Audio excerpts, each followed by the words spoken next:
and we're having a problem with one of our going live here. So we're grateful to God for those of you that are here with us, and I'm working on this because it's saying it's having some technical trouble streaming to Facebook. So what we will do is take a look at this and see what we can do to fix it. What we're going to do is we're going to keep moving on. I'm not going to waste any time with this. So we're going to open up in a word of prayer, and then we will continue. Our Father and our God, we thank you for this day, this hour, this opportunity to be able to come to collectively hear the voices of people, the voices of those who aspire for office, the voices of those who want to serve the people. And we want to make sure that as servants, that they understand the full tone and tenor of that responsibility. And so, Father, we pray that you would continue to lead and to guide and to be with us and to do whatever is necessary to your glory and to your praise. And we will bless you for it. It is in the name of he who is able to keep us from falling. That is Jesus the Christ. We pray and thank you. Amen. I want to welcome each and every one of you, and I'm going to bring Kim on board because at this particular time, we are only streaming on YouTube, and I will be working on that as we move on. There seems to be every time we have a political forum, Facebook doesn't want to cooperate. But let me share with you that on today, these are the rules for the day. Those persons representing the issues have 4 minutes to present their platforms. And then for the candidates that will be coming on, they will be able to give us 1 minute of their opening statement, 6 minutes for questions and answers, and then 1 minute for their closing statements. And so we'll be working on this as our presenters come along, because I'm going to try to go to YouTube, and then I'm going to try to share that back over to the other pages and see what we can do and go from there. So again, Kim, core team, we thank each and every one of you for the hard work that you have done. And we are believing that great things are going to take place. And I want to do this real quick before people start losing their minds talking about where you guys at, because we are here live and in color. And so for that, we bless his holy name. Yep. We're on YouTube, so I will share it with these other pages, and then we will go from there. So with us being about 2 minutes early, I'm going to present the one and only Jalada Assalam, who is going to come and share with us concerning the redistricting amendment. Jalada, we are in your hands. Okay. Thank you so much, Pastor, and thank you for the invitation to participate in the core team's candidate and issue forum. I just wanted to give a couple of basics for people. I know everyone's tired of us talking about redistricting and gerrymandering, but unfortunately, Ohio is the 10th worst gerrymandered state in the nation, so we have to keep having this conversation.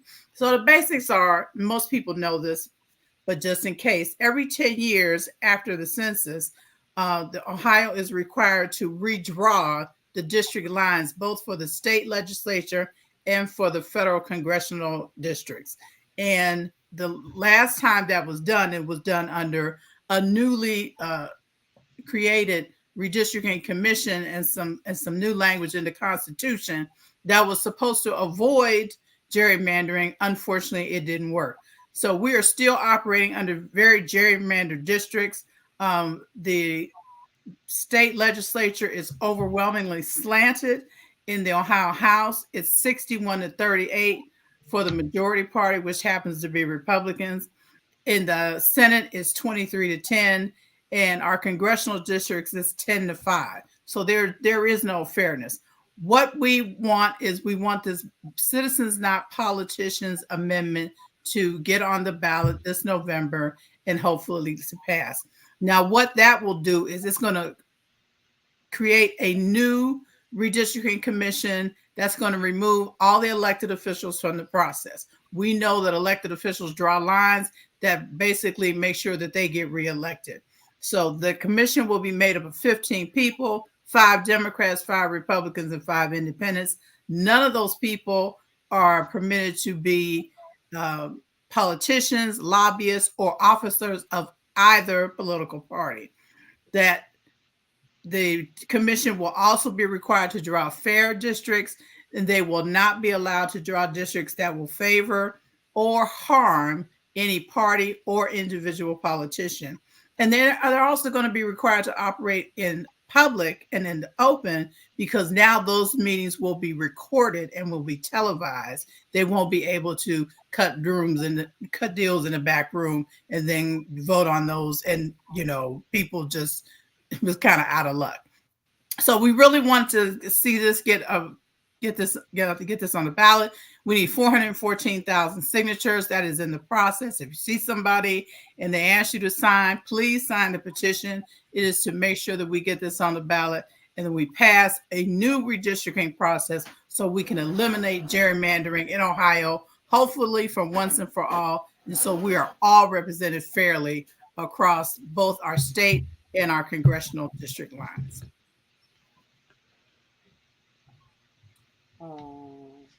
I thank you so much for that, Gelada. And are there any particular persons or you that we can get in touch with to acquire the petitions? Absolutely. If someone wants to, they can email me, they can call me. My cell phone number is like public, so it's 330-727-5758. Again, that's 330-727-5758. And I've been working with labor, and so we have, I can give petitions to anyone as soon as they need it.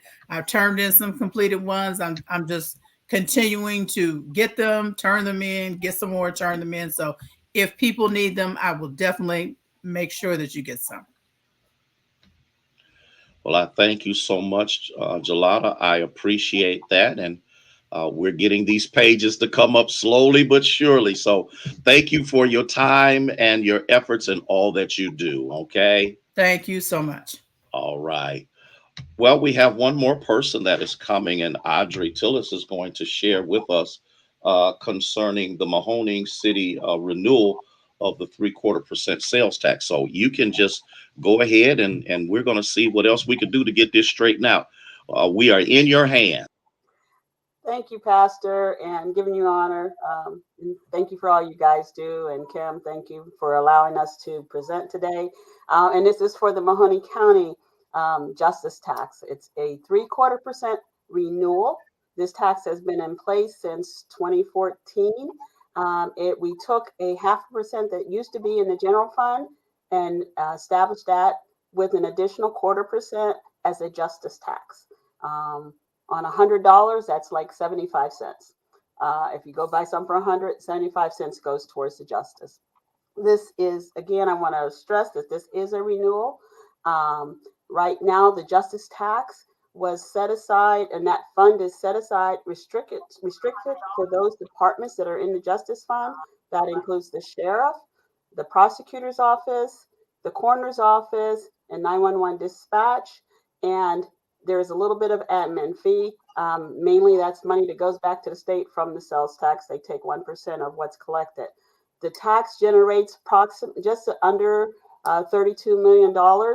Out of that fund and the revenue in the fund, it represents 81.2% of the revenues. Of those revenues, total revenues for the justice fund, the sheriff's budget takes up 75% of that. So you see that this is mainly funding our sheriff's office. It's the jail, and every jurisdiction within Mahoning County uses that jail.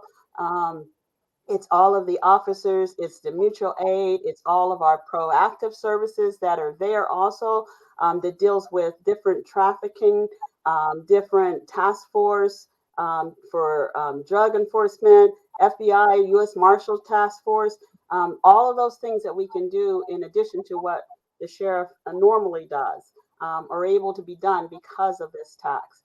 It allows them to be proactive. They have inmate services, they have inmate medical, they have added with mental health issues in the jail and addressing those issues. And so they're being proactive. The prosecutor is being proactive and going out into the community, and reaching out and doing proactive things of self-defense. They've gotten a special needs dog that actually is not funded by the justice tax, it's actually by donations, but it's helping victims to cope and deal with those things. Um, I want to say that the justice tax right now, our county, and I don't know how this will work, and I don't think, no, it didn't work, so I won't put that up there. But right now, for the tax, for just general fund and justice fund that we get from sales tax dollars is 1.5%. Three quarters of that is 0.75% relates to the justice fund. The general fund has 0.5%, and then there's 0.25% for the road. So out of that 1.5%, we're the same tax that about 52 counties have that same tax. So it's not like we're being overtaxed. This is normal for county government. This is how we covered county services. Um, so people have to understand that 52 other, we're with 52 counties in a group of 52 counties that have that same tax. There is a some discussion out there and everything, but we wanted people to clear the sales tax that comes to us in the county is 7.5%. Of that, 5.75% goes to the state government. 0.25% goes to WRTA. The 1.5 or the 3/4 is what we're talking right now. It is a renewal. We're not asking for anything additional. I believe that the county commissioners and the sheriff, the prosecutor have all been very responsive of these dollars. They've been transparent. We've done the newsletter, information out there so everybody knows what's being spent, how it's being spent. The door is open for any discussion on this tax and what we're doing with it. Um, this is a this kind of protects county government being self-sufficient, sustainable, reliable services, and making sure that we're able to meet the needs that are out there for our communities. Thank you so much. We appreciate you, Audrey, taking time out to be with us and to share that information. And again, it's a renewal, and it serves the community. So again, thank you so much for Thank being you. with us, and have a fantastic evening. Thank you. And good All luck to right. everybody else speaking tonight. All right. Well, we don't have Terry Jemison on as of yet, but I do see Anthony Trafficante. I'm trying to see if you can hear me, sir.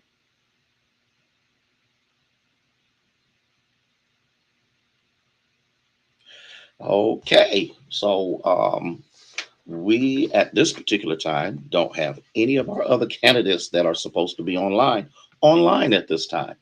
So yeah, just give them a call and tell them that we run a tight ship, and we got this going on. So we're gonna move on. If you can contact Anthony Trafficante and tell him, we can just go ahead and move forward with him, and then go from there with the questions that we have for the county commissioners, and that would work out exceptionally well if we could do that. So you have to remember, we got to pause for the cause for just a second, because we do have people and this is what we did. We sent out information for people to be on at certain and particular times. And so with that being said, we're just waiting until Ken contacts these persons so that we can move on. Up, I see them.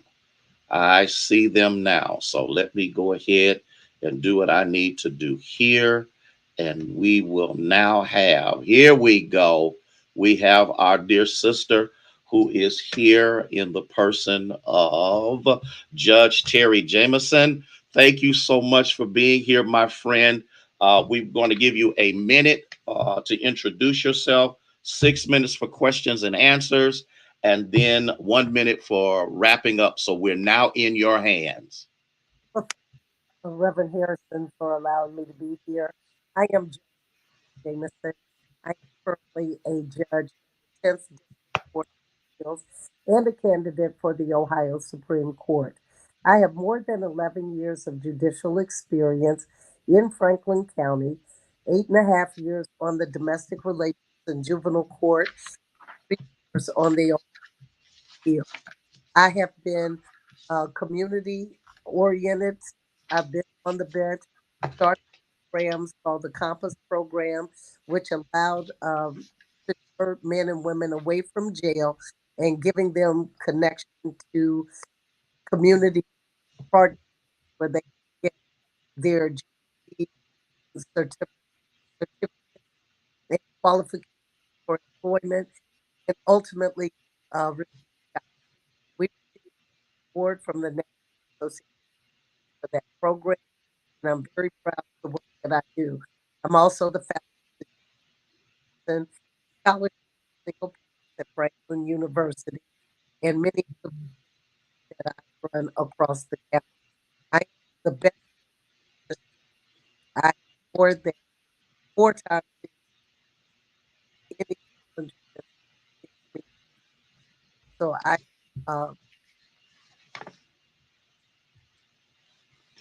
uh, Judge Jameson, you're kind of breaking up a little bit, so we're getting ready to start with these questions for you, okay? yes.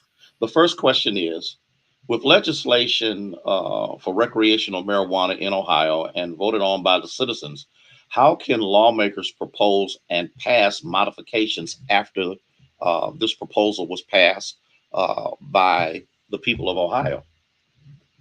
Well, thank you for that question. The legislature is charged with making any and all laws. So even after there has been a vote, if they get enough votes through the House of Representatives and the Senate, they can enact a different law. So they do have lawmaking power.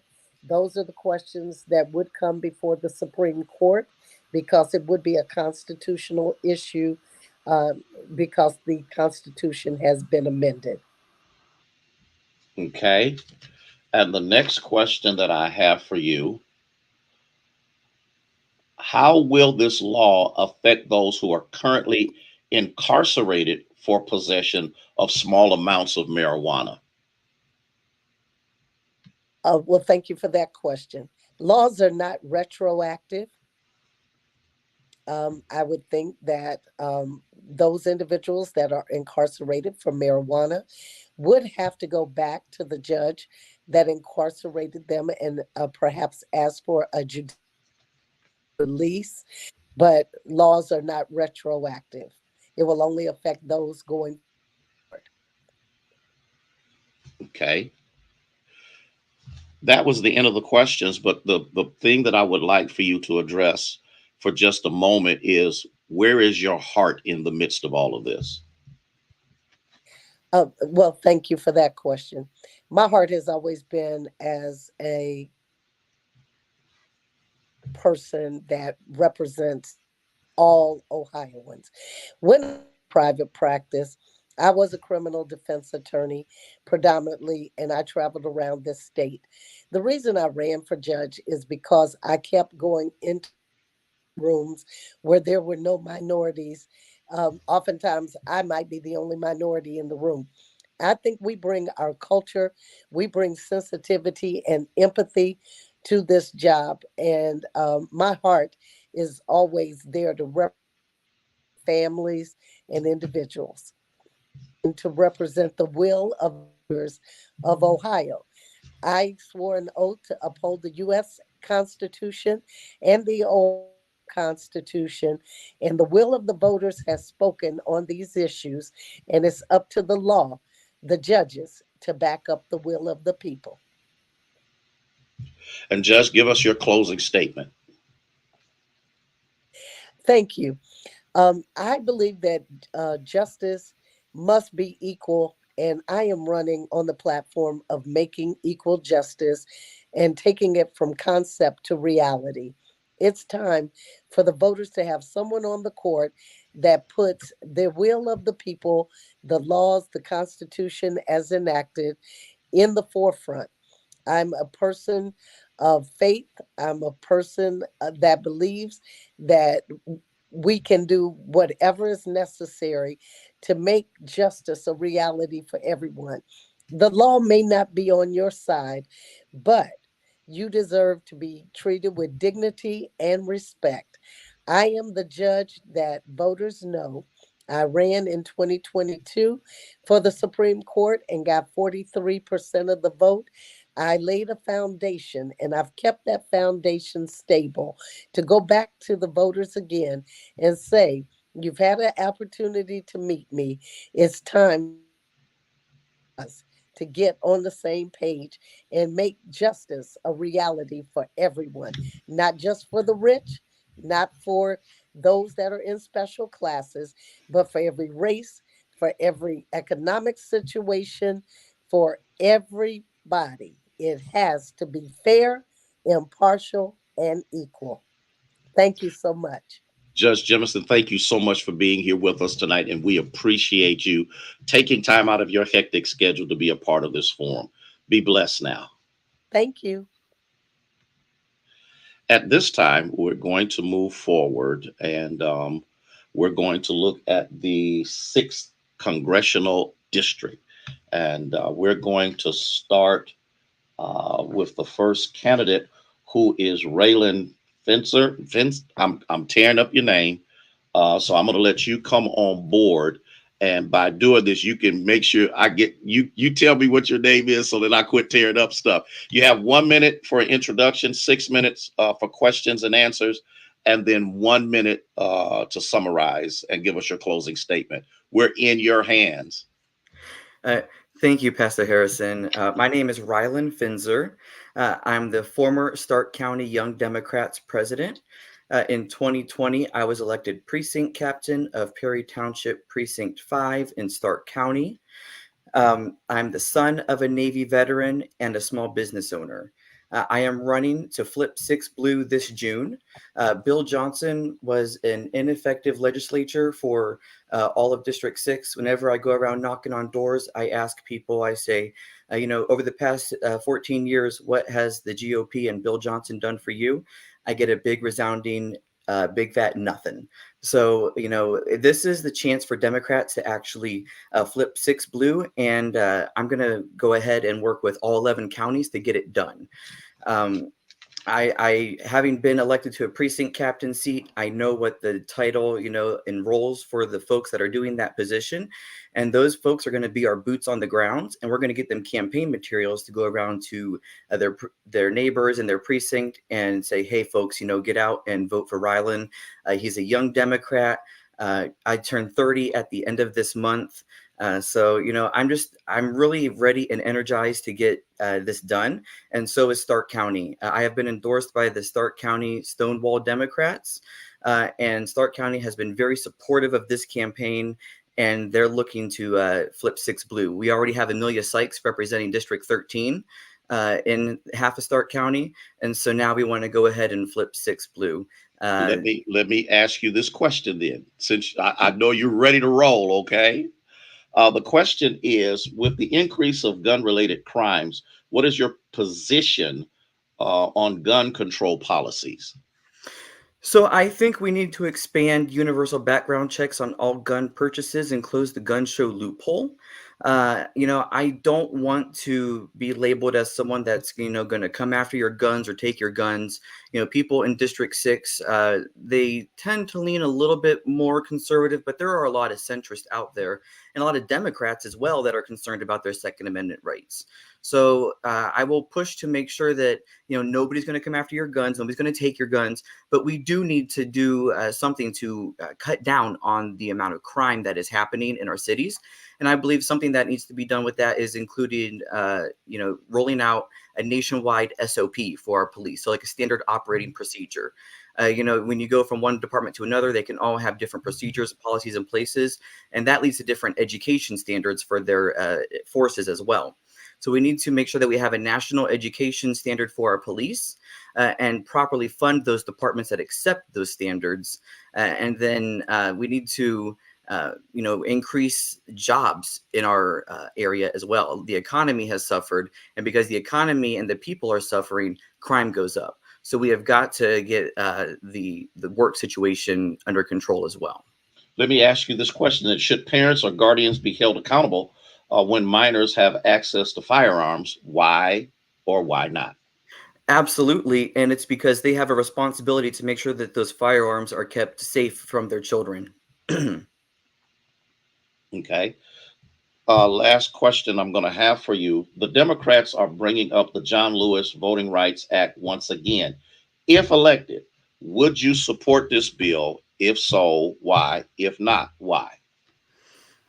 Yes, I mean we need to make sure that every American citizen can easily and freely get to the polls and not be burdened to do so. So absolutely, I would be in support of this. Got one more then. That was quick. Should government play a role in women's health care decisions? Why? Why not? So honestly, no. That should be left between a woman and her doctor. So I believe that when it comes to reproductive choice and rights, that is up to the woman and what her doctor best decides for her. Give us your closing statement. You have a minute to do that. Well, in closing, again, my name is Rylan Finzer.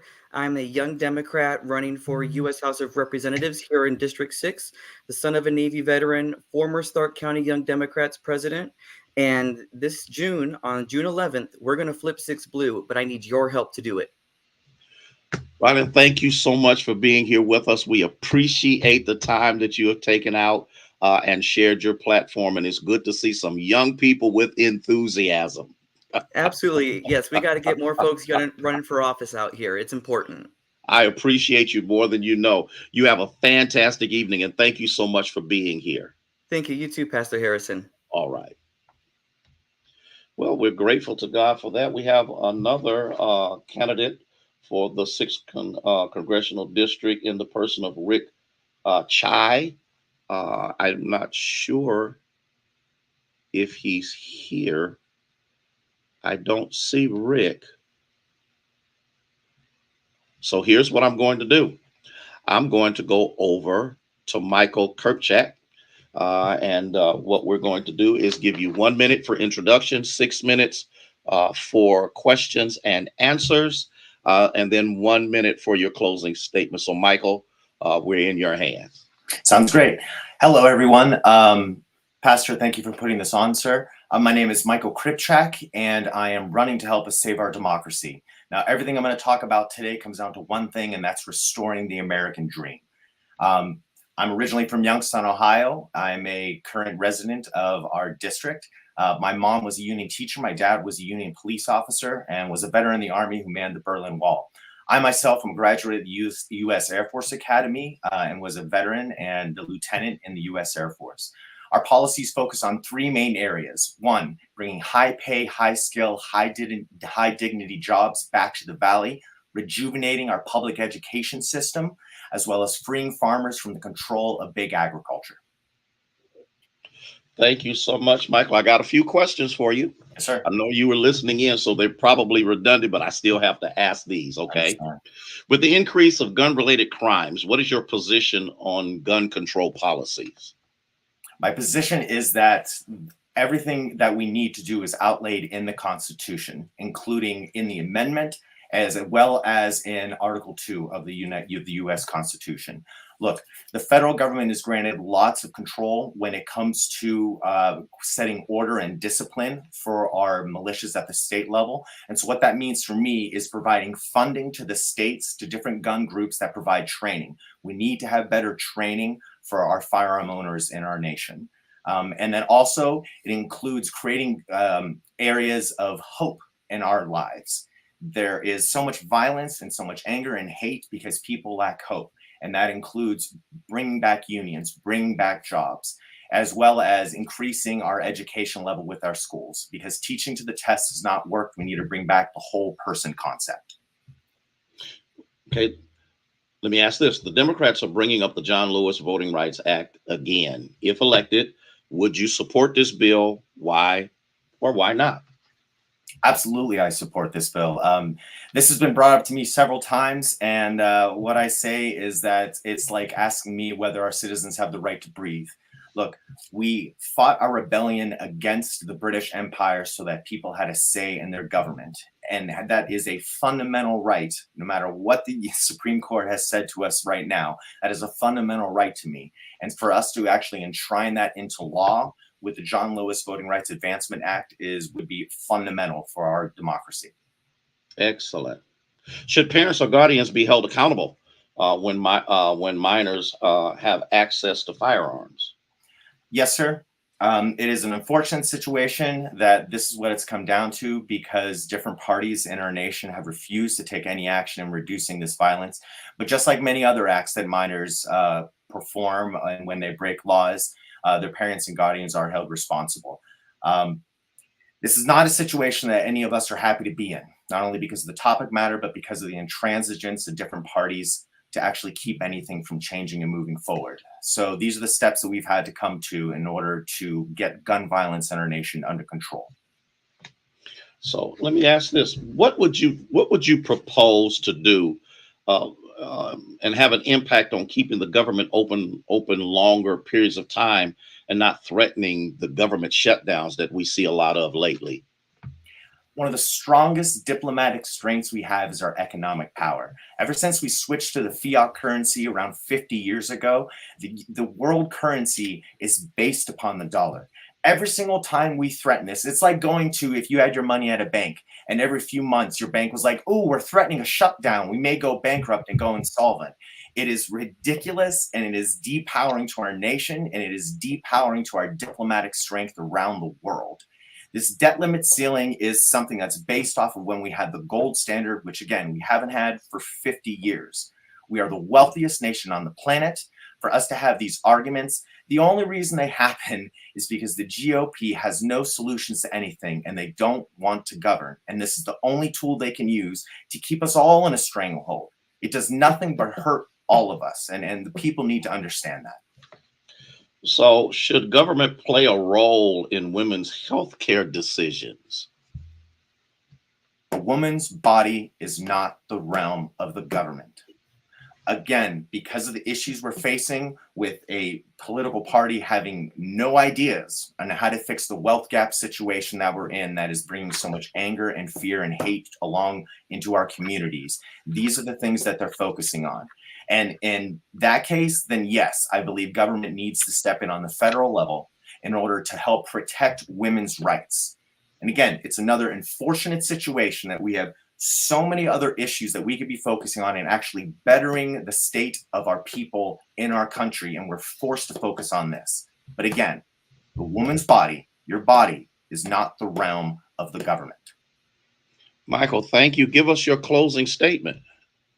Absolutely. Thank you guys for your time. I would like to direct everyone to my website, www.cripchat.com. There specifically, I'd like to highlight the Red Tails Initiative after General Chappie James Jr., the first four-star general of African-American descent for the U.S. Air Force. It is focused on increasing representation of minorities in our nation at the highest echelons of economic structure, be that in corporate America, as well as through the entire business apparatus. In there, I talk about the Voting Rights and Advancement Act, and I believe it's one of the fundamental things that can help further equality in our nation. Again, my name is Michael Kripczak. I would love your vote. We have to fix our nation, and we have to address wealth inequality in our nation, and that includes for the entire 6th. And the main way we're going to do that is by working with the different congressional districts around us to be a mesh between them so that we can all grow together. Michael, I thank you so much for taking time out of a very hectic schedule to be with us and to share with us again. So take care and stay safe. Thank you, sir. Thank you for your time, and everyone else as well. Well, we're excited as we continue to move on. We are moving to the 7th District Court of Appeals, and Kathleen Dickey was not able to participate, but we have with us Mary DeJaneiro. And so we're glad that you are here. And so you'll have a minute for your opening statement, 6 minutes for questions and answers, and then 1 minute to close. So Mary DeJaneiro, if you would go ahead and give us your opening statement, and we'll go from there. Okay, thank you, Pastor. And apologies, I had a couple of events today, so a unique studio is my car. So thanks heavens for cell phones. When you have an 8-county district, you have to be in a lot of places. My name is Mary DeJaneiro. I had the honor of serving all of you as a Supreme Court Justice in Ohio. and I also had the opportunity to serve you on the 7th District Court of Appeals. So I want to bring my nearly 18 years of appellate judging experience back to the 7th District Court of Appeals. So I am running for my old seat. In my time on the 7th District alone, I sat on over 4,000 appeals. I wrote over 1,100 opinions, and 130 of those were published because of their significance. So I think I'm close to a minute, so I'll Yes, you are. leave my opening statement there and welcome any questions. Okay, the questions that I have for you. What counties does the 7th District Court of Appeals represent? Okay, I'm going to go alphabetically. Belmont, Carroll, Columbiana, Harrison, Jefferson, Mahoning, which is the largest county, Monroe, and Noble. Those are the 8 counties. Fantastic. What is the purpose of the Court of Appeals? So most people are familiar with the role of the trial court, and that's where legal disputes are resolved, and the trial judges apply the law to questions of fact. The Court of Appeals, our role is to review questions of law. As we can imagine, trial courts have very big dockets, and by the nature of their work and our court structure, they don't have the luxury of in-depth time to make their decisions. They're very good at making decisions quickly based on their judicial knowledge. That is why in Ohio you have an appeal as of right. And our role is to look for errors of law. It's not a matter of the 3-judge panel believes, well, geez, if I was on the jury, I would not have decided it that way. That's not our role. Our role is to look at the decision reached by the judge or a jury, and if it was legally correct, we affirm it. Our other role is to make sure that the law is consistently applied in the district. Another way I like to describe our role is, since we're just past the Super Bowl, right?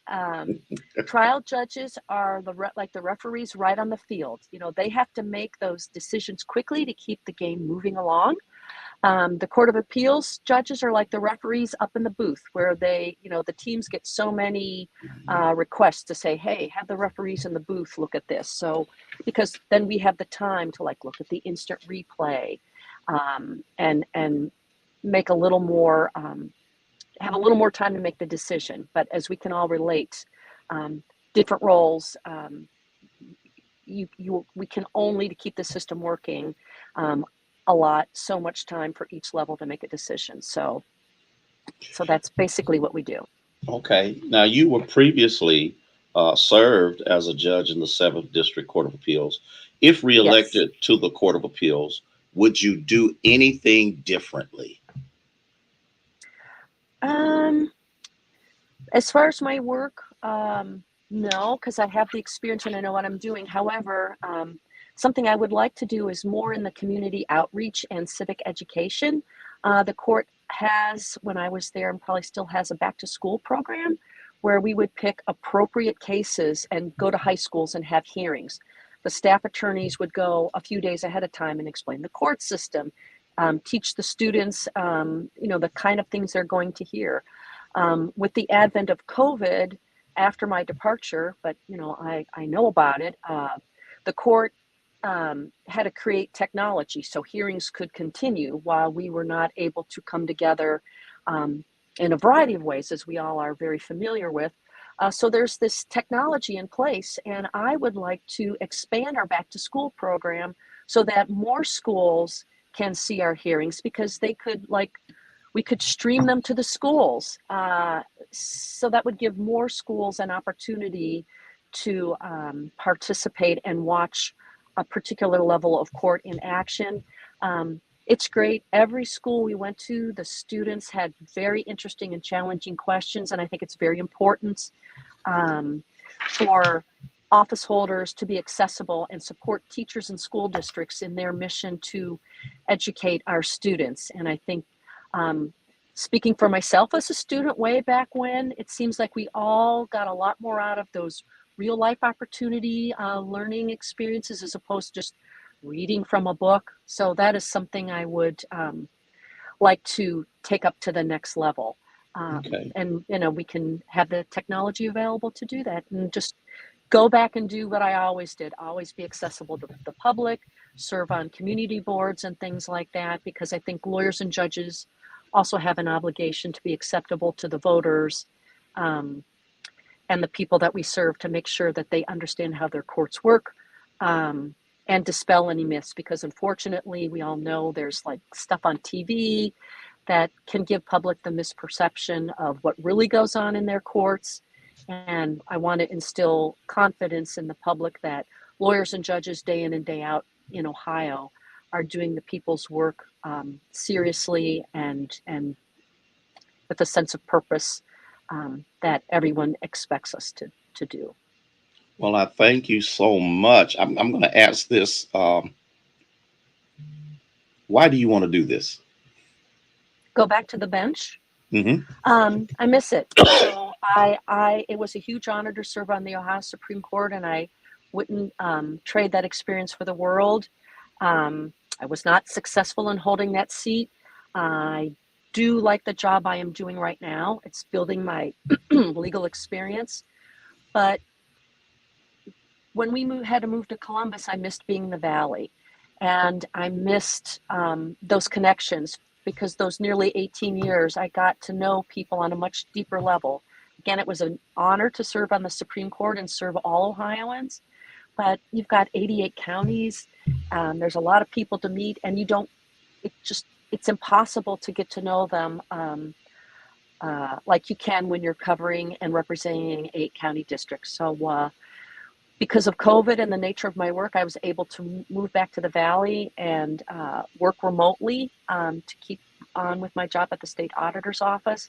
But I felt I made an impact, and I value all the relationships I built. And again, I miss talking to the schools, talking to other civic organizations, being on boards, because I think that's how the Valley can continue to get better, right? We all have to do and step up to the plate and do more than our jobs. I feel that's an important part of public service, is in addition to my judicial functions, it's all those additional things that so many people on this call that are listening and, being engaged voters, everyone makes the time so many people make the time themselves. And I feel that's something I've missed the opportunity to do with my current role, and I want to get back at that again. Give us your closing statement. My closing statement is it has been an honor to serve everybody. This is a critical time of transition for the 7th District. Between the 2022 cycle and the 2026 election cycle, there will be a complete turnover in judges on that court. That's why my nearly 18 years of judicial experience is important. I can lead the next generation of judges.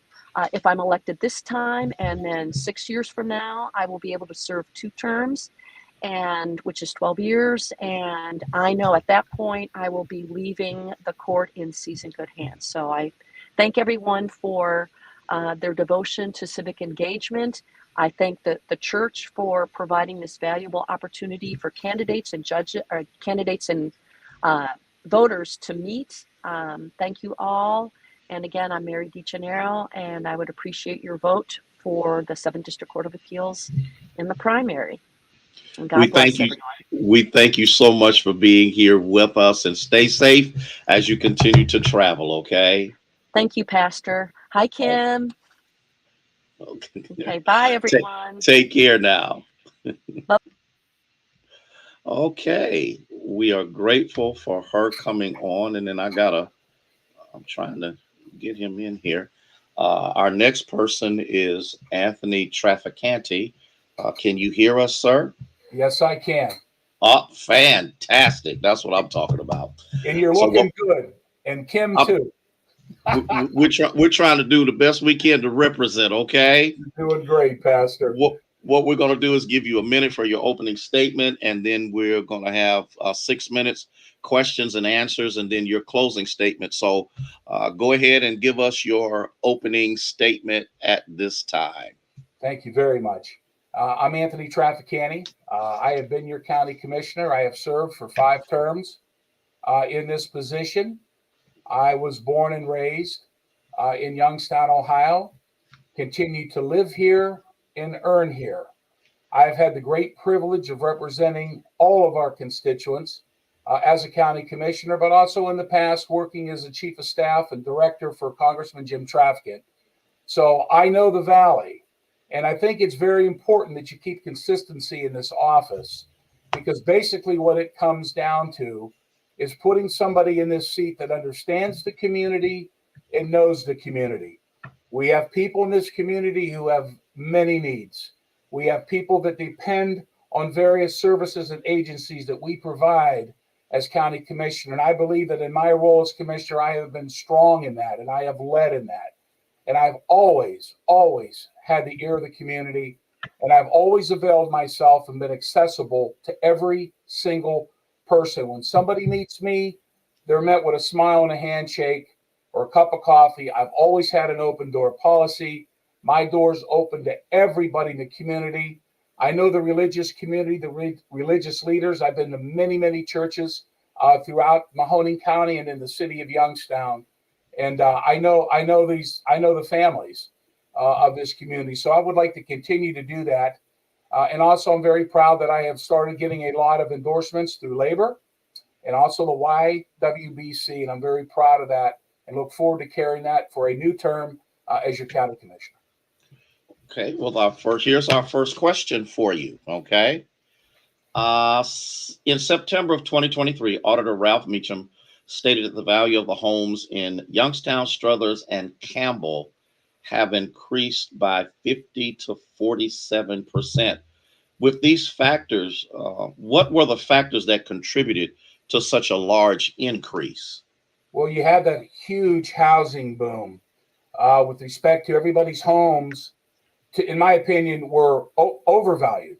They were overvalued to points where people were in bidding wars, trying to buy homes and getting to that where properties were valued 50 to 100,000 higher than what the sales price was. So my opinion is the auditor in the state based the property values on those home sales, which I don't think is fair. My taxes have gone up 40%. Okay. And I am still miffed at the fact is, why so high? Why couldn't we have done something where these taxes could have been mainly prorated for people wouldn't have to take a hit right out of the gate? Because those big homes that went for big dollars were overpriced. What about the middle class people in their homes? They're punished too. And a lot of those folks who said their houses were appraised at that high value could not sell their home for that price. So it's a mess. And I understand how the state does this. It's the reevaluation, and we're hung with this. And I would really like to see the state of Ohio and our state legislature to please take this issue up and retract some of these increases and go to some type of different formula here in Mahoning County, because a lot of people are upset. So how will the increase in revenue generated by the property taxes on these homes be used? Well, honestly, we get a very small portion of whatever the property taxes are that comes to Mahoning County. Those funds strictly go to schools. They eat up over 70% of the valuation revenues on every time they reevaluate the properties here in the Valley. So that goes back into the schools. It goes back to everything you see on your tax duplicate that you pay. So what's going to happen with the McGuffey Plaza property? Groups have said that they have plans to do things, but nothing has taken place yet. Well, the McGuffey Plaza, we moved out of there a very, very long time ago. That has been demolished since. We have nothing to do with that, Pastor. Okay. Tell me, why do you want to do this job? Why do I want to do this job? Why do you want to do it? Well, let me tell you what, you get one shot in life to do things. And I have basically used this position to help people. And the way that I look at this was when I had to work for Jim Traficant for 10 years, I saw the benefit of how the government can help people. And we've saved people. We've saved people's homes. We've saved people's benefits. We've gotten benefits for people. Government is here to help, not to get in the way. I love representing this community. This is the way that I can do it. This is the best way that I can serve and give something back. I don't do it for the money, for by no means. I do it because I want to do it. And I know everyone in this community, and I want to continue to do the things that I have done. And I want to build on top of those successes that we have accomplished here in Mahoney County, working with everybody. That includes the city of Youngstown. So give us your closing statement. Yes. This is a very important office. I just want everybody to know that. You know, Mahoney County is like a $350 to $400 million corporation. You have 3 people that oversee it. Mahoney County is an entity that's made up of various sums of its parts. And the sums of its parts, Pastor, are the residents that live here. There are people who need help. And if you put somebody in this seat that's not going to return your phone calls, who's not going to be accessible to you, you do not need a person in this seat to do this. One of the things that I have always done is treated everybody with dignity and respect. Make sure whoever you put in this seat has your back, knows the community, and understands people's plights. I believe, Pastor, I fit that script to help folks. And that's how I look at Mahoney County. You know, I could sit here and tell you, oh, we brought in $1 million here and $50 million in grants. That will all come out in the wash. How do you treat people? How are you going to help people? Are you going to return their phone calls? That's where it is in government. So I feel that I am the guy to do it. I have a history of doing this, and I want to continue to be that voice for those who need help. Thank you again for taking time out of your schedule to share with our forum and our audience on today. And you take care of yourself, okay? Thank you, Pastor. A lot of respect to you for what you do. And Kim, nice seeing you. And Audrey did great, and Gelada. They're wonderful people. Thank you. Oh, fantastic. So we're glad about that. Now we have another candidate for a county commissioner who is here with us. And I'm going to apologize ahead of time if I tear your name up, Gino. Okay. That's all right, because Okay. I got a funny story about that, but that's fine. Oh, okay. DeFabio. DeFabio, yes, sir. Every time I call and order a pizza, they say, and I say it's DeFabio, they say, thank you, Mr. DeFabio. So just so you don't call me bad names, I'm good. I love it. Well, here's what I want you sir. to do. You'll have a minute for your opening statement. We'll have 6 minutes for questions and answers, and then a minute for your closing statement. So give us your opening statement at this time. Well, my opening statement is I'm a child of Youngstown. I've been in Youngstown my whole life. My father served the community as a police officer. And throughout my life, I've seen the people of this valley suffering and not always being put first. I mean, when the Democrats were in charge, they ignored us because they says, well, we're going to get their votes anyways. And the Republicans would never help us because, well, they're not going to vote for us anyways. Well, I don't see that. I see a community. And I feel this, I mean, I have a job. I'm close to retirement in my job. I'll be 61 years old. But this is a calling for me. I see where I could make a difference, and I could help people actually change their lives and do things differently that I see them being done now. Now, you just talked to Commissioner Trafficani. Commissioner Trafficani is a public servant. He absolutely is a public servant. I wouldn't think to run against Commissioner Trafficani, what he does. And that's what I want to do. I want to serve the community where I live. I do want to have a comprehensive audit of all the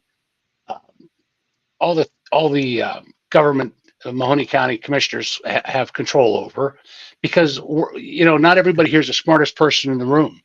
There could be better ways where we could save the taxpayers more money. You're talking about property taxes. Well, there's a lot of local taxes that we spend. I mean, the commissioners get the money, and a lot of that money is not the best spent, in my humble opinion. And I'd like to look at how we could do that better.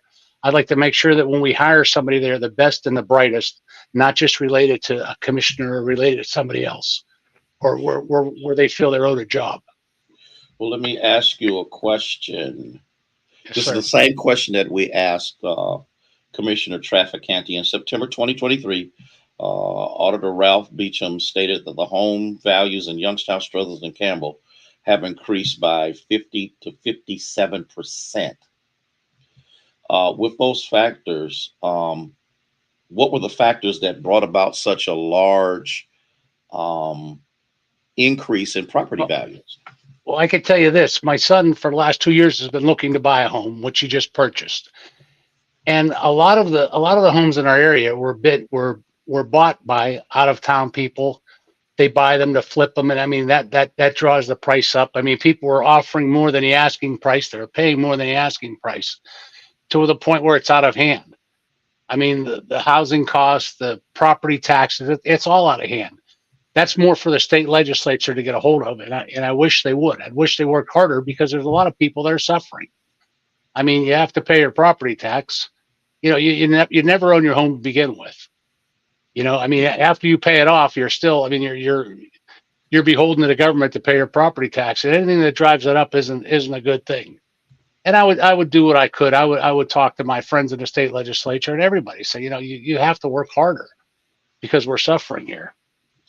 Well, let me ask you this then. How will the increase in revenue generated by the property taxes be used?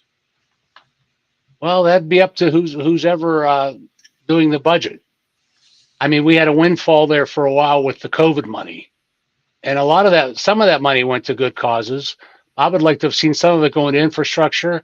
I mean, I don't think $700,000 for a street sweeper for Austintown was a good use of that money. I would have rather seen that money go towards a program in the county or region wide, where we would train the next generation. You know, that's got to keep the wheels turning. You know what I mean? Bring in more young people to the trades, because not everyone's going to go to college. But it's spending like that I don't understand. I think every tax dollar we earn, every tax dollar through every grant, should be put to use for all the residents of the county, not just placed in certain areas. You know, I'd like to see the sheriff actually get more money. You know, a real quick story. When I was 19 years old, my cousin, who was 19, got killed on the north side. He was getting robbed. The store was getting robbed, and they killed him. And I said, you know, everybody reads about a murder in the paper, and only the family hurts a week later. Well, I've been hurting for 40 years because of crime. I think we have to get a hold of the crime. We have to do more with our youth in the county. We have to do more for our police departments and our sheriff's department. There's a huge crisis with the ambulance. I mean, nobody could afford ambulance. They're going to have to raise taxes on everybody just to pay for an ambulance. I'd like to have seen something more substantial go to that, to figuring out a way to solve the problem with the ambulances. And I think we just spend money to spend money because they have it. And when it's not yours and you lose track and you've done it for so long, you don't feel it when you spend it. I mean, look, every dollar we get, by any means, should go to the best benefit of the taxpayers and of the residents of this county. And I don't think it is. Another example would be Oak Hill. We spent $30 million out there. It hasn't been the best of the best. I mean, we send our residents to get services there, and we have a bunch of people that work there that a lot of them are getting sick from that building. And because it's a hard issue, it's been ignored for all these many years. So let me got to take care of the hard stuff too. Let me ask this question. Since we found out from Commissioner Trafficante that you guys really have nothing to do with the McGuffey Center, Right. let me ask you this. Why, and I know I heard what you said earlier, but why do you really want to do this job? What's in your heart to do this job? You know, it's honest to God, it's a calling. I think I can make a difference, because I know how I was raised. I know the value of a dollar for having to earn one every day. And again, I think that the more someone is in office, the longer it is, the easier it is to spend our money. You know, I read something on Twitter or X or whatever they call it these days, not too long ago. It said, if you give a man a fish, he'll eat for a day. But if you elect a man to fish for you, suddenly fishing becomes some mystical practice that only he can accomplish for you at great expense to the rest of us. So I think the longer you're in office and the more you do these things, and your heart's not in the best place at all times, and there's other reasons for saying that you get desensitized to it. I mean, I had my opponent say the other day, well, it's only $50,000. We have a $300 million budget. Well, $50,000 is a lot of money when you're earning it at 1.5% of the sales tax, or when you're getting it through a grant or a government program, every dollar is precious, and every dollar should be spent for our residents and their betterment. So give us your closing statement. My closing statement is I love this county.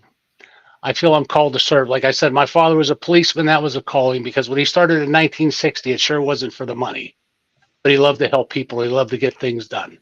I want to help people. Frankly, I want to be like Commissioner Trafficani, what he does. Believe me, I have all the respect in the world for that commissioner. He actually does. He does reach out and help people, and I think he's a good steward of our money. That's what I want to do. And I won't have to hire a PR person, as our current commissioners have done. They've hired a PR person to tell you what a great job they're doing. When you elect me, you'll see the change, and I won't need a PR person to tell you what a great job. You'll look around and see it. And I would appreciate your vote. I thank you, sir, for your time tonight. I got to tell you again, I appreciate it. And thank you so much for participating. Yes, sir. We're just grateful that you've taken time out of your schedule to kind of hang out with us and tell us where your heart is. Thank you again. Thank you, sir. I've enjoyed it. Thank you very much. Right. Good night. Good night. So we have that. We're waiting on a couple of people who are going to link in here, hopefully in just a moment. If not, you know how we roll. We'll just keep it moving. But the thing is, for him to link, okay. And then we're going to move on from there. For those of you that may be wondering, because I know a few of you have submitted questions, we usually have those questions already submitted to us, basically through our congregation and our friends and things. So we know that you would like to throw those questions in there, but we don't operate like that. So we don't want you to think that we're ignoring you, because it's not that at all. What we are doing is we are just wanting to get this information out to as many people as we possibly can. And if I'm not mistaken, I think we have Rick Chai here with us. Am I correct? That is correct. Thank you so much. You have 1 minute for your opening statement, and then you will have 6 minutes for questions and answers, and then 1 minute for your closing statement. So we're in your hands right now. Okay, well, I guess I'll tell you a 60-second bio. My father was from mainland China, escaped as a communist took over. His father was a senator, and his whole family was imprisoned and disappeared once the communists did take over. I was born with the insight on how important freedom is in America, and I tried to I lived my life appreciating the opportunities we have in America to strive to be better and live a life that if we work hard enough and steer in the right direction, that we can achieve pretty much anything we want to. So growing up, I was my only Chinese in my area back in the 60s and 70s. And there was some hardships, but, we overcame. So let me ask you this first question. With the increase in gun-related crimes, what's your position on gun control policies? I'm a gun proponent. When they did the major study of the 8 cities in Ohio, when they did the permitless carry, everybody thought it was a bad move because crime involving a handgun would go rampant. But actually, in the 8 cities overall, crime went down. I believe that if law-abiding citizens, if people know that they may be carrying, that people are less apt to do crimes against you. So let me ask this then. Should parents or guardians be held accountable when minors have access to guns and commit a crime? Well, if they're obtained from the parents where the parents were not responsible, absolutely. Okay. Now, go ahead. I mean, you know, it's very, very tough if a young person gets a gun off the street. That's a different matter. But if the gun owner, you got to be a responsible gun owner and keep those things locked up. So, should government play a role in a woman's or women's healthcare decisions, and if so, why or why not? Are you talking about healthcare in general, or do you mean abortion? All of it, abortion, healthcare. Um, Give us your perspective of that. I believe that. Okay. I'm pro-life, so you know I've said something on when someone was asking me on Facebook, and they said it was silly. I didn't think it was silly. If if I were to injure on purpose a pregnant woman, injure them, and that child died, I would be charged with murder. But a woman can choose to abort a baby, and it's her choice. So, at what point does a child have rights in a woman's body?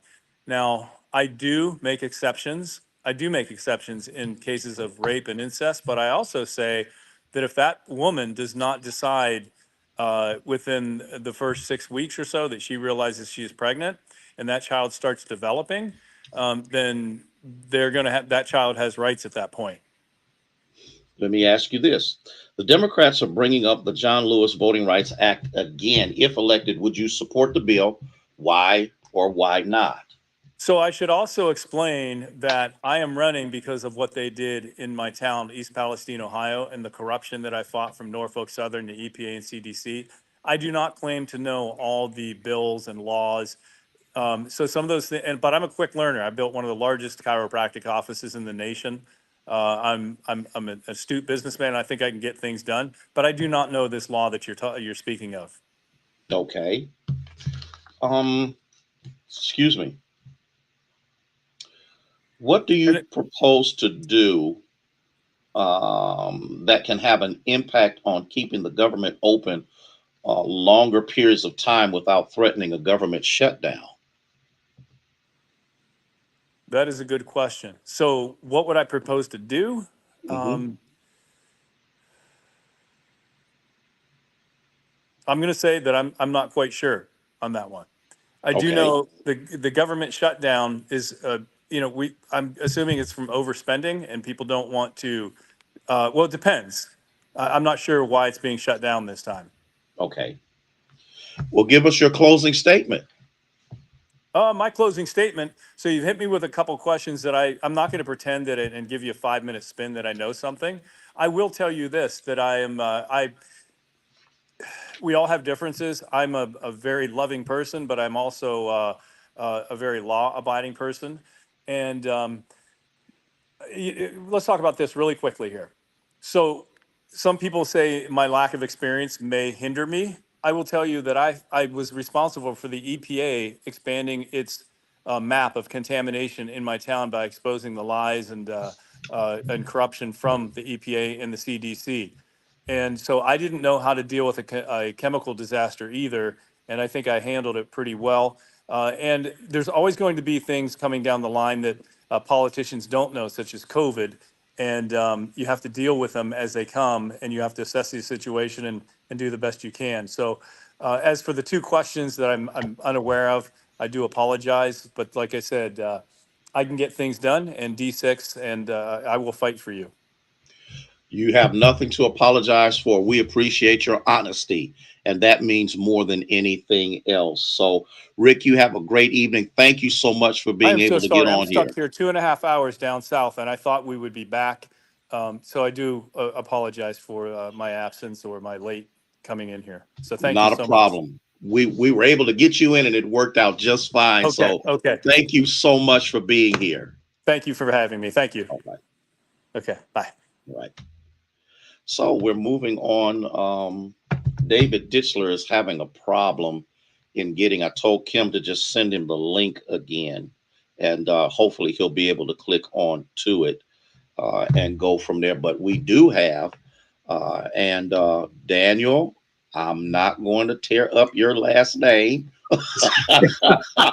Okay. Because I'm telling you, rather than be doing that and just destroying it, I'll just let you go ahead and do that. So you're going to have a minute for your opening statement. You're going to have 6 minutes for questions and answers, and then a minute to close. So go ahead and give us your opening statement at this time.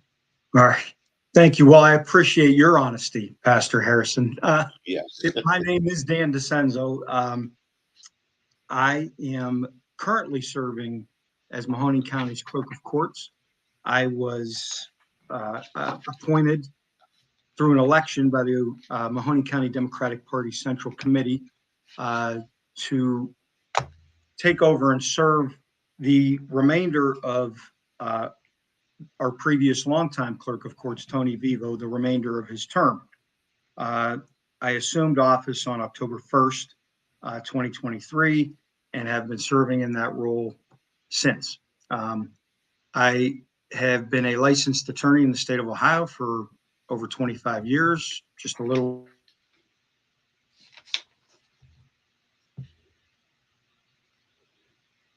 And I think he just froze.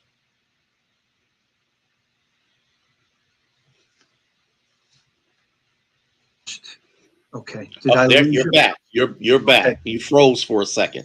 Sorry about that. That's okay. For 13 of the 13 years of my professional career as an attorney, I served as a magistrate in the Mahoning County Common Pleas Court, both in the General Division and the Domestic Relations Division, under Judge Lou Diapolito and then Judge Beth Smith. And for the 2 years prior to assuming the office of the Clerk of Courts, as the Deputy Law Director for the City of Youngstown, and served as their Chief Labor Counsel, dealing mainly with personnel, the 500 or so employees and the 8 unions in the city, and that was one of my primary responsibilities there. So, okay, let me ask you this question: what exactly does the Clerk of Courts do? that's a good question. The Clerk of Courts, it's not front page work that we do, but it's frontline work and it's necessary. And the Clerk of Courts serves as the official record keeper and statutory agent of our county's adult justice system. The clerk's office is divided into 2 distinct divisions that have distinct responsibilities. First, there's the legal division, and that operates in support of our courts, and it does so by administering all the non-judicial operations of our courts. Those things include receiving, handling, taking care of, issuing all the different documents that are filed through our courts and that are filed or that are issued from our courts. And then the second part is our title division, and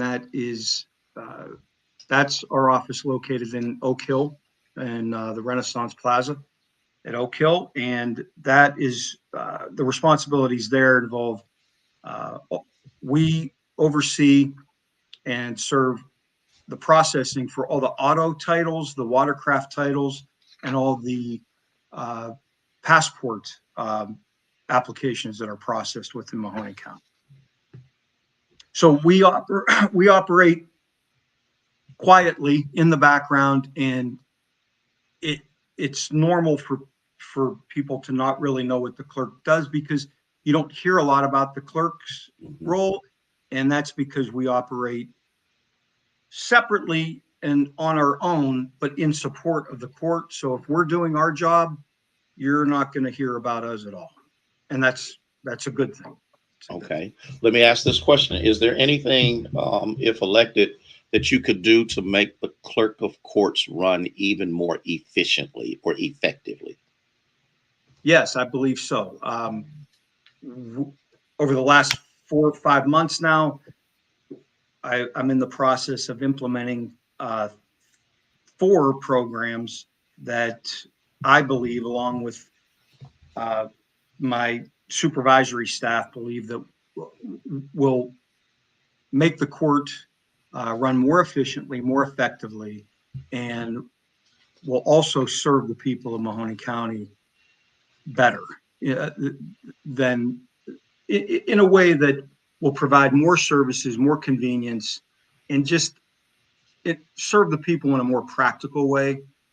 Court can be a scary place, and I want to make sure that the public has the ability to easily access information about our court system and not what they need to do, but just to familiarize them with the processes involved and in what way and what services the clerk's office can help them have access to our court system. And give us your closing statement. Sure. So a few of the things that I wanted to do were have a courier service for our high volume dealers or auto dealers, have extended hours for the public to be able to come in and take care of the things that they need to do. I am doing this and I'm serving in this role because I spent the better part of my professional career dedicating my services to the courts because I care about the courts and I care about Mahoney County. I mean, other than being away for law school and military service, this is where I've lived and this is where my family is, my friends, all the people that I know and care about, and I care about Mahoney County. So it's important to me that I do my part to make sure that our courts run efficiently and effectively in service to the people of Mahoney County. It means something to me, and I take that very seriously.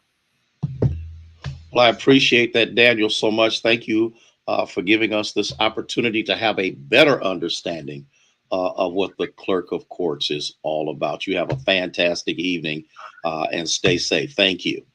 Thank you, Pastor. Thank you. Have a good night. Bye-bye. You too. Bye-bye.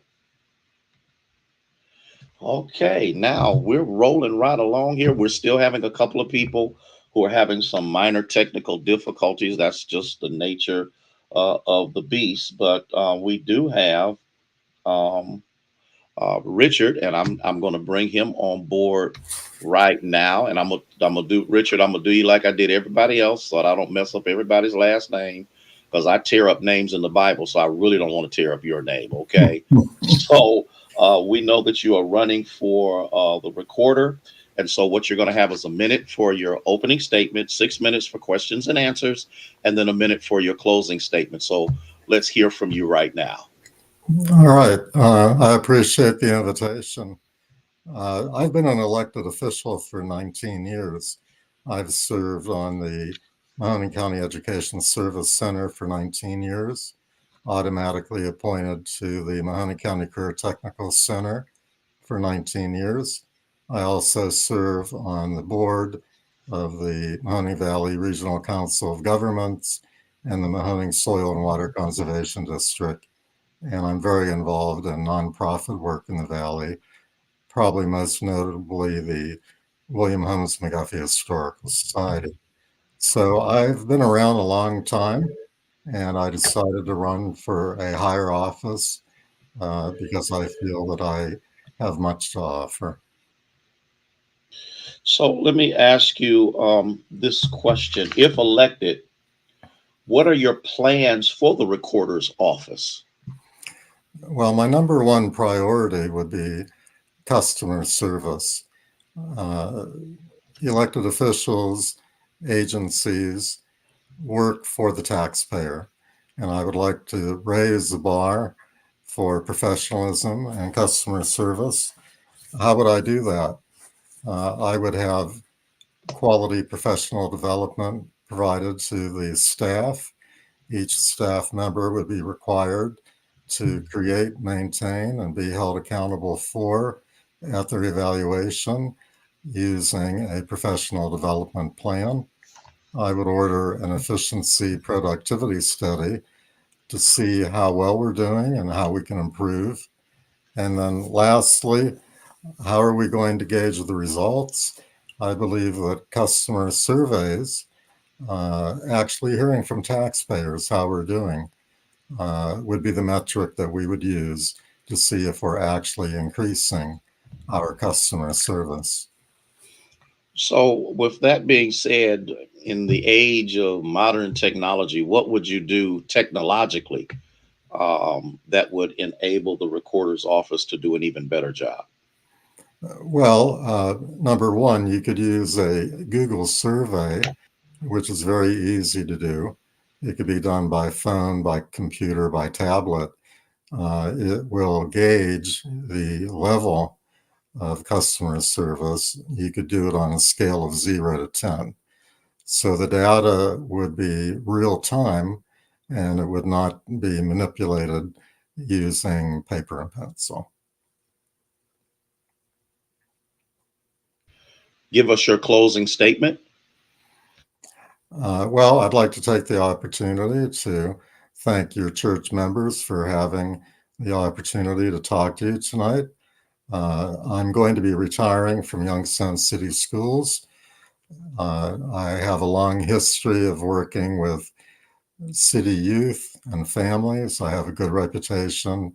One thing I'm doing right now, I'm holding Mill Creek Park accountable for not preserving the McGuffey Wildlife Preserve pond and dock.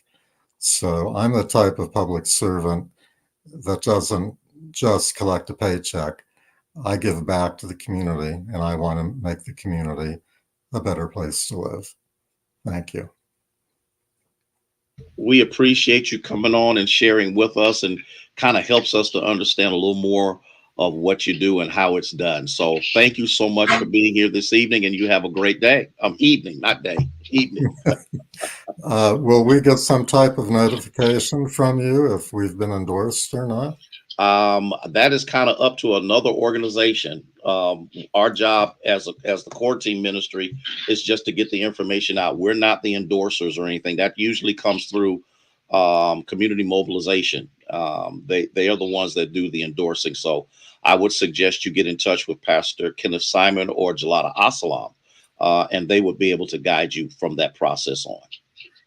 All right. Well, thank you much. You are so welcome. Have a good evening. Take care. Thank you again. Right. Bye-bye.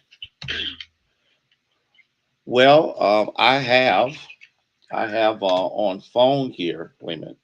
Let me unmute him.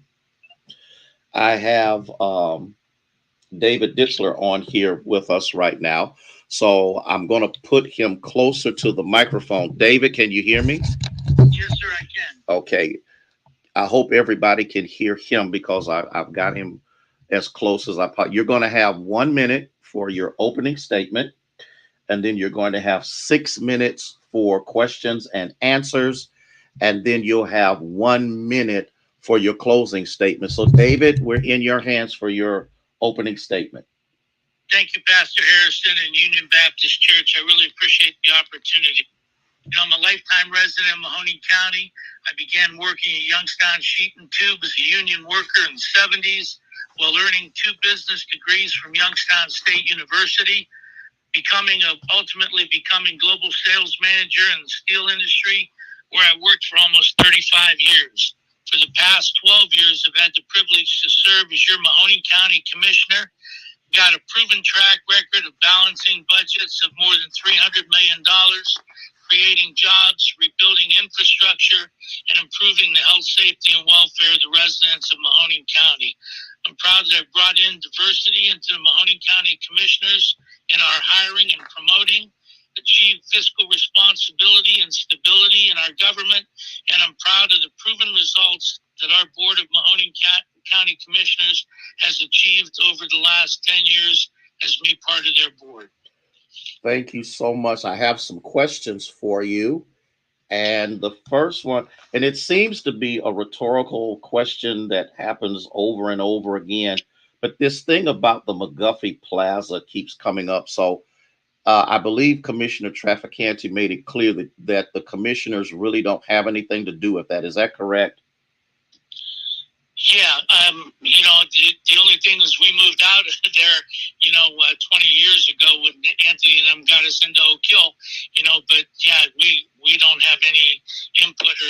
influence in the city's current situation with McGuffey Plaza. Okay.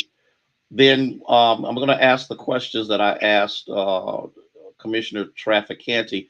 In September of 2023, Auditor Ralph Meacham stated that the value of homes in Youngstown, Struthers, and Campbell have increased by 50 to 57%. What were the factors for such a large increase?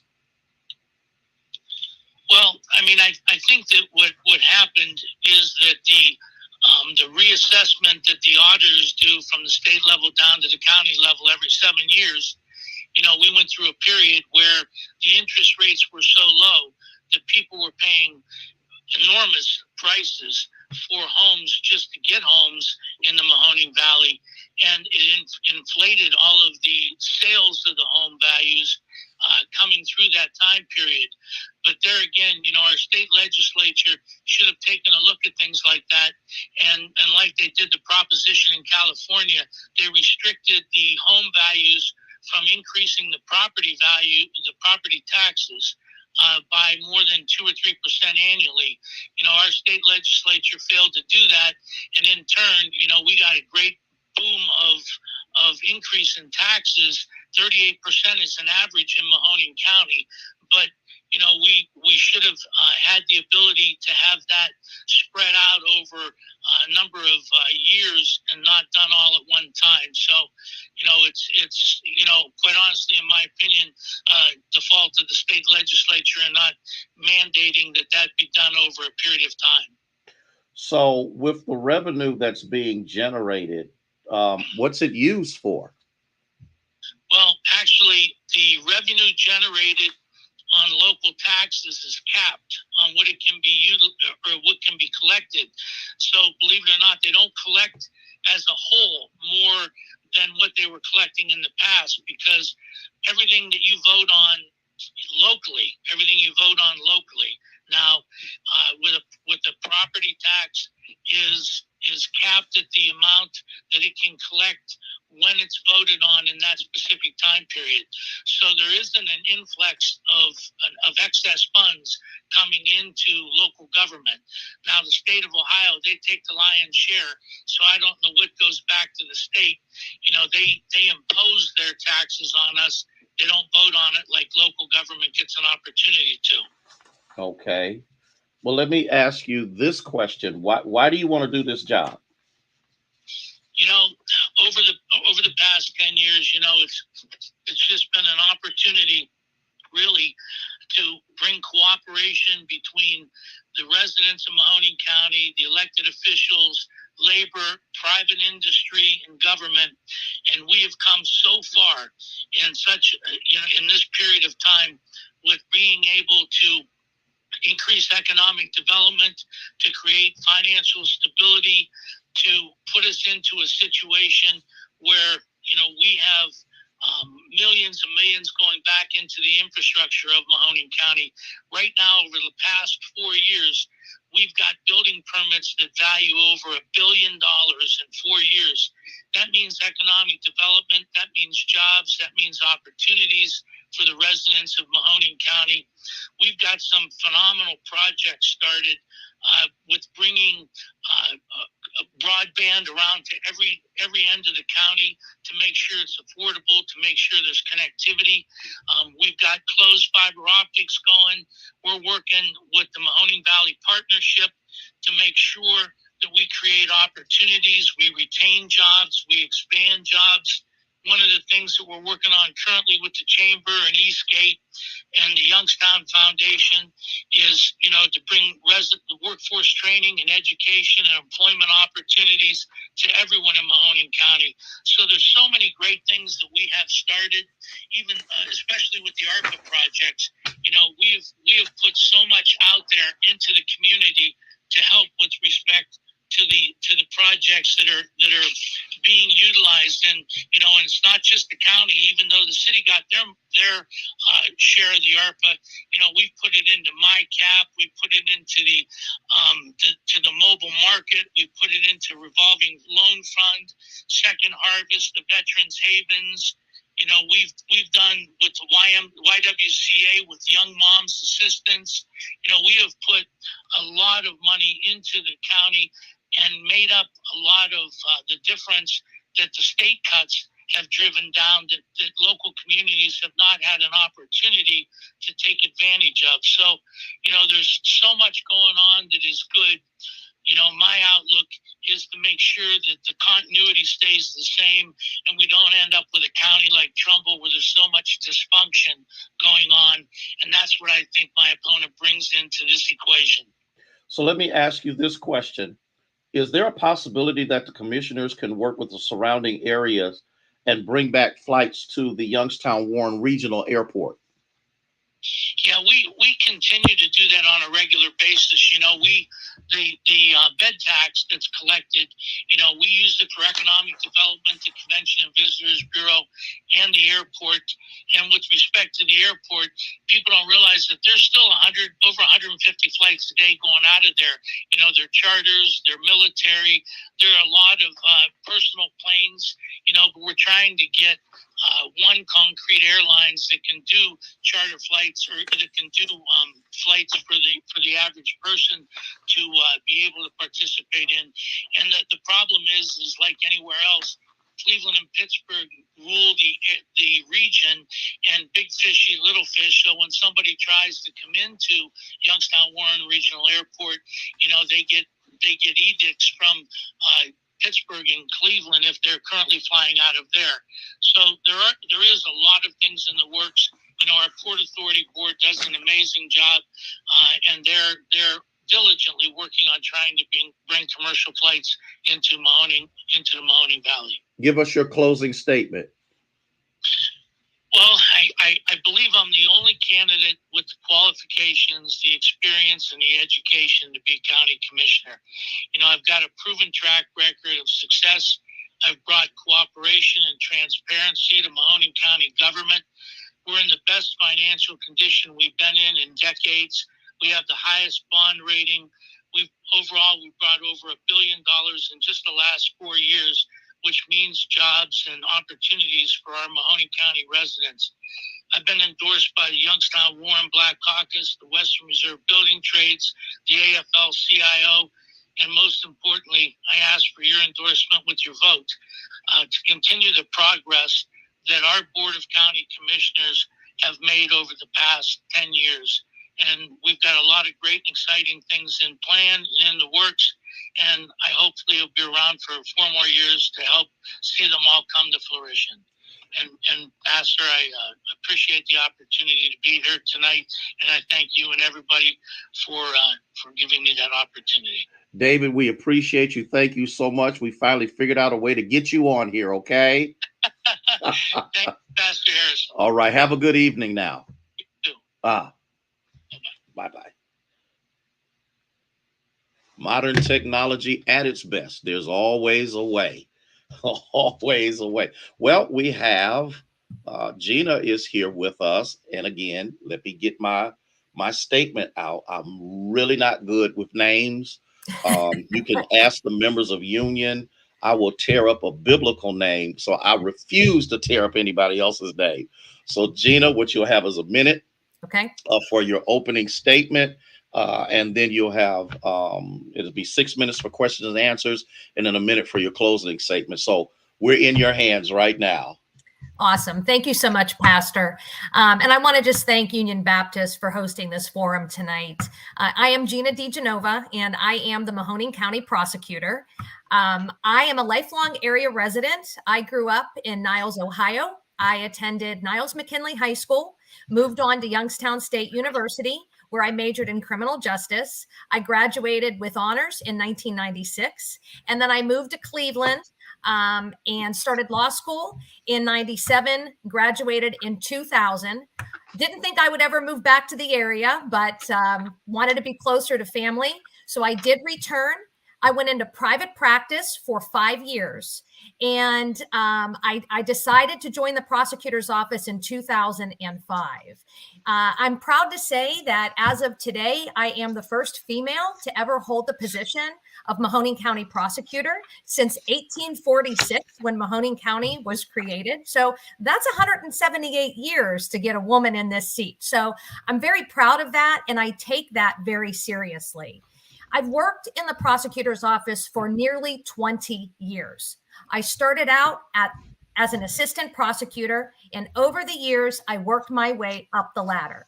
In 2021, I was promoted to chief assistant, and I was appointed the office's first public information officer. And in 2023, I assumed the role as prosecutor. During my time with the prosecutor's office, I've been in just about every department. I've handled just about every kind of case that has been brought through our office. I hit the ground running in 2023, and I haven't stopped since. Over my tenure with the office, I've handled over 100 cases in many different courts across the region. I've prosecuted criminals. I've represented our county officials, our township trustees in cases involving our government. And I have worked alongside our law enforcement partners at providing advice and counsel to them on issues impacting their operations and policy management. Let me ask you this question. Sure. Okay. As the first female prosecutor, what is your position on DEI, diversity, equity, and inclusion? Yes. I support it. And we actually have been working. We have a group, a producing social justice group that we have in effect in our office. And as part of that group, we have several staff members. We meet to discuss issues. I think that diversity, equity, and inclusion is a very important it's a very important faction of our office, and it's a very important faction that we try to incorporate. As part of what we have done with that division is we kind of look for a charity, and we did vote on that this year, and we spent a great deal of time working for Sleep in Heavenly Peace, building beds for those less fortunate. And I think that our office intends to continue to do as much as we can, and work toward ensuring that we do have fairness in the workplace. So what is your record of successful prosecuted criminal cases? So, our office works very hard. I worked on several cases over the last year. I wish that I could work on more, but, my schedule, I'm in a million different places. But, we handled a case back in November, and it was a very serious case involving a female who was shot and killed by the mother or the father of her child. In these types of cases is really why I focused a lot of my effort on victims' rights, but in creating the Special Victims Unit that our office recently created. We established that this year, and we are focusing on prosecutions involving vulnerable groups in our society: women, children, the elderly, the disabled, and animals. And, I think that it is very important that those types of issues be at the forefront. Oftentimes, these are victims that don't have their own voices, and we are the voices for them. So if reelected, do you have any ideas of making improvements to the prosecutor's office? Well, so we have done quite a few improvements since I took office in 2023. And I believe at this point, we are on a trajectory going up. One of my main priorities is community engagement and initiatives. And when I started as prosecutor last year, we have been working to be in the community more, provide programs so that our office is not only known, we prosecute. That's what we do. We are a prosecutor's office. But I believe as a public office, the public deserves more, and we owe a great deal to them. We've established a self-defense class. We're in the process of getting a victim support dog certified to provide advice or to provide comfort to victims. And those are the types of things that, once reelected, I intend to continue to do that. We look for goals. We have goals in our office each year, and we look at trying to develop these programs to improve our operations. We are constantly meeting about these issues. We are constantly meeting with members of the community, and I am open to suggestions on how to make improvements.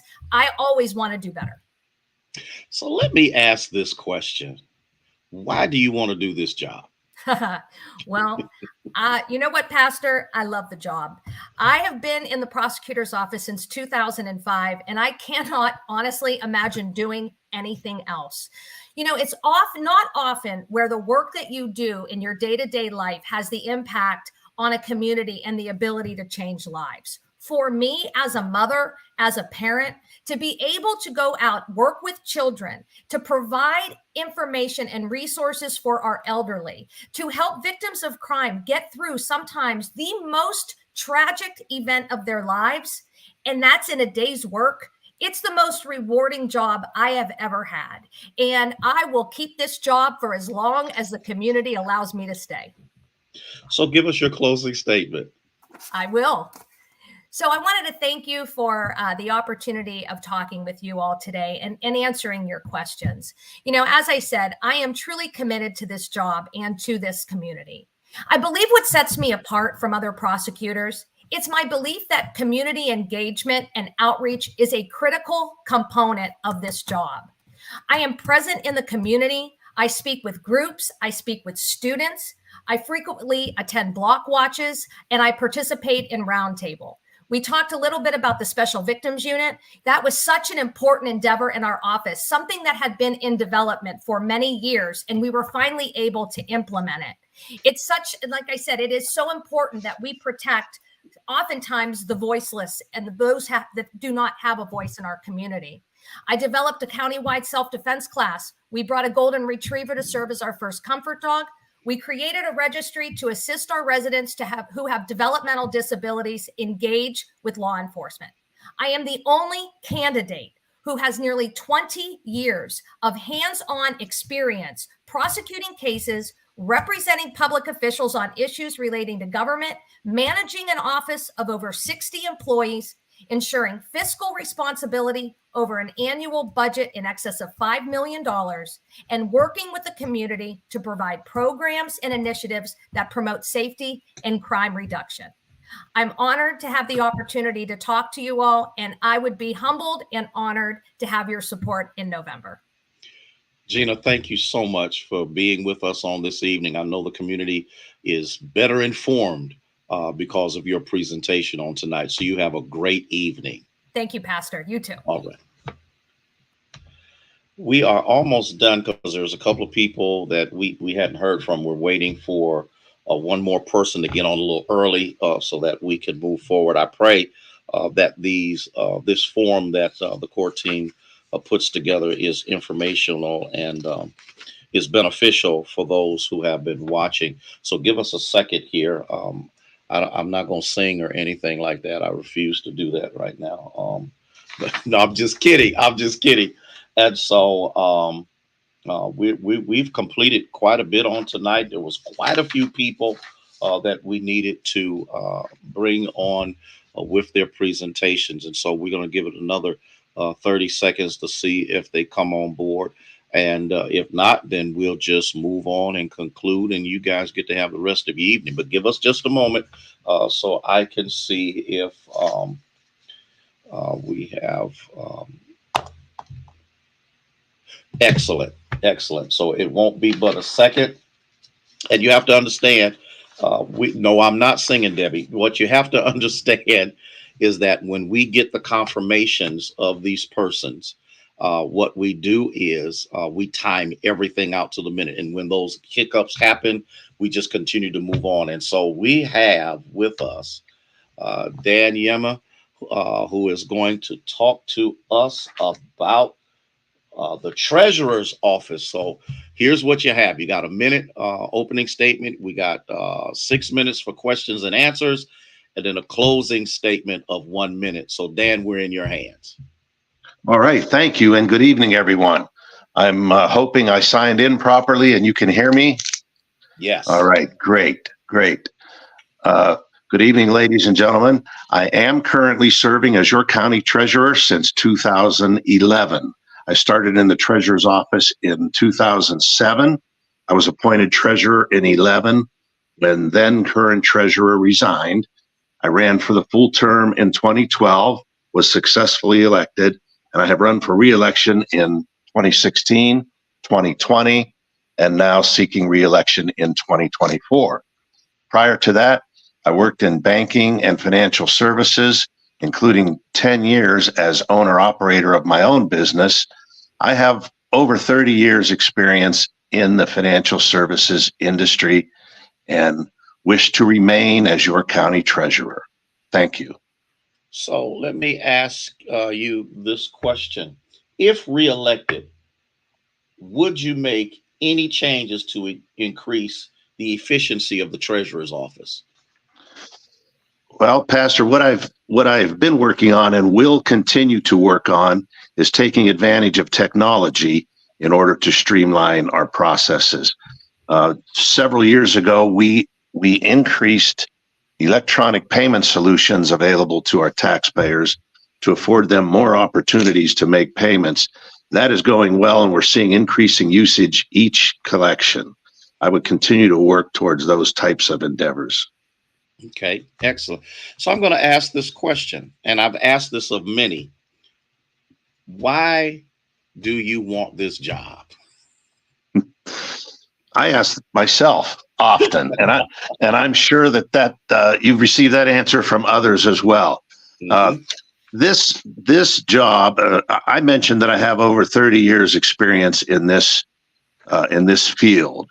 This job suits me. I mean, it is what I am made to do. It is what I'm comfortable doing. It is what I feel I am good at. My training, my education, my background lends itself very well to doing this. I enjoy it and wish to continue. Excellent. So with that being said, because they didn't have a lot of questions for you. Okay. Okay. So give us your closing statement, and then we'll move on from there. Okay. So the treasurer's office, the treasurer has many responsibilities. I narrow them down to three main responsibilities. The first is, of course, to collect real estate taxes. We have increased the amount of our collection, each collection, in the past 5 years, including during the COVID. And at the same time, I work hand in hand with the prosecutor's office to reduce delinquencies. The second is the treasurer is the investment authority for the county. Our investment portfolio was $80 million when I took over. We are now at $320 million. And that means we earned $3.3 million in interest last year. And that goes directly to the general fund. So that money does not have to come from our taxpayer.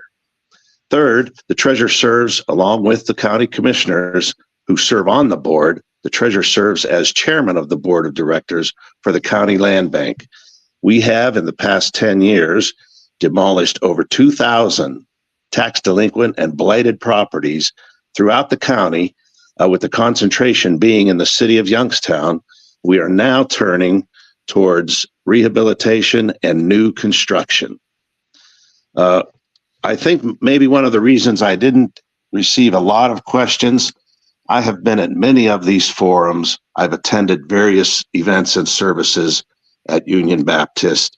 I believe we know each other, and I'm grateful for the support that I've received. And I hope that I can continue to receive support as I run for re-election in 2024. Thank you all very much. Thank you, Dan. I appreciate you and all that you do, and the heart for what you do. And we're praying for you and with you, my friend. You have a great evening. And I could never have too much of that. So I appreciate it very much. You all have a great evening as well. All right. Take care. Thanks for having me. Thank you. Yes, sir. Well, Kim, we haven't heard from, there was one other person, I believe, if I'm not mistaken, that was supposed to get on. We have not heard from that person. So I think we did pretty good on tonight. Kim, I'm in your hands now. All right, Pastor. I think we did pretty well too. So at this time, as always, I would like to thank several people. I would like to thank Gelada for explaining the redistricting amendment to us. I would like to thank Audrey for explaining the renewal tax to us. And I'd also like to thank all the candidates that participated in our forum, because without you, we could not have a forum. And we always would like to present a platform that allows the voters to put a face with the candidates. So with that being said, early voting has begun. Everyone please vote. It doesn't matter what you're voting for. It's just important that you vote. So with that, Pastor, I'm turning it back over to you. Thank you so much, Kim. And let me say thank you so much to Kim and the core team ministry of Union Baptist for doing what they do, and allowing me to get on their nerves and do what I do, so that we all work together. And I'm godly proud of the work that they do in order for them to make sure that our community is informed, and that whatever the positions or offices that people are seeking, that you would know what they would have to say. And for that, we love and appreciate each and every one of you. Well, we've got a couple of minutes left, and I'm going to close out in a word of prayer, and then you can have the rest of your evening. Let's pray. Our Father and our God, we thank you for this opportunity, Lord, to be able to hear from those who aspire to either occupy or to continue to work in the office that they are in. We pray, Lord, that irregardless of political affiliation, that we would be the more educated, the more understanding by these presentations that take place, not just what the core team does, but what Community Mob does and other organizations that come together because their heart is to make sure the community knows the truth. And so, Lord, I'm grateful for what you have done today. I thank you for what you have done tonight. I thank you for those that participated. And Lord, even for those who couldn't get on or something went wrong, we thank you that they at least said yes, that they would try. So, Lord, give us a good restful night. And then into morning, wake us up in the morning, wake us up to your glory and praise. In Jesus' name we pray and thank you. Amen. Amen. Y'all take care, y'all. I'm out of here. Bye. Don't hang up, Kim. I won't.